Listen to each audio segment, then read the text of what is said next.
4 بچوں کی مثال میں اس لیے دے رہا ہوں ورنہ فیملی پلاننگ والوں کو تو 2 بچوں سے زیادہ مثال بھی اچھی نہیں لگتی, حقیقت کہاں سے اچھی لگے گی.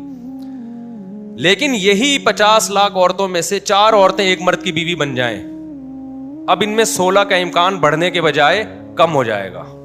فی عورت اب 4 بمشکل ہوگا. وجہ اس کی یہ کہ مرد کو جب ایک بیوی سے اولاد ملے گی, دوسری بیوی سے اولاد ہو گئی ٹھیک ہے, نہیں ہوئی تو بھی ٹھیک ہے, 1 ہو گئی تو بھی ٹھیک ہے, 2 ہو گئی تو بھی کیا ہے ٹھیک ہے. پھر اگر وہ نسل روکنا چاہے گا تو اس کے پاس دوسرا آپشن بھی ہے, کچھ وقت اس کے پاس جانا چھوڑ دے گا.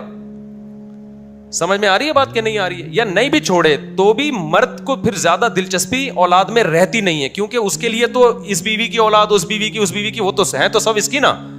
تو فی کس عورت میں بچہ پیدا کرنے کا جو ریشو ہے وہ بڑھنے کے بجائے کیا ہو جائے گا, کم ہو جائے گا.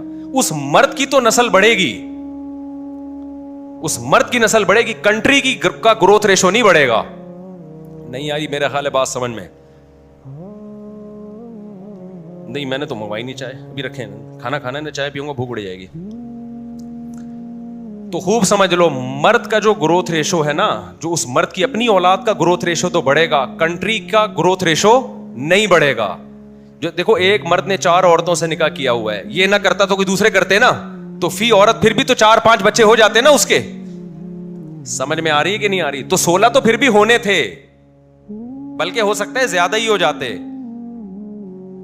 تو 4 شادیاں کرنے سے کنٹری کا گروتھ ریشو کبھی بھی نہیں بڑھتا, اس مرد کی آبادی بڑھ جاتی ہے, اس مرد کا خاندان بڑھ جاتا ہے جو 4 شادیاں کر رہے. سمجھتے ہو کہ نہیں سمجھتے؟ نہیں آئی سمجھ میں میرا خیال ہے. اس کے لیے 4 شادیاں کرنا ضروری ہے, اس کے بعد یہ چیزیں سمجھ میں آئیں گی. تو اس لیے 4 شادیوں والے پہ یہ الزام لگانا کہ یہ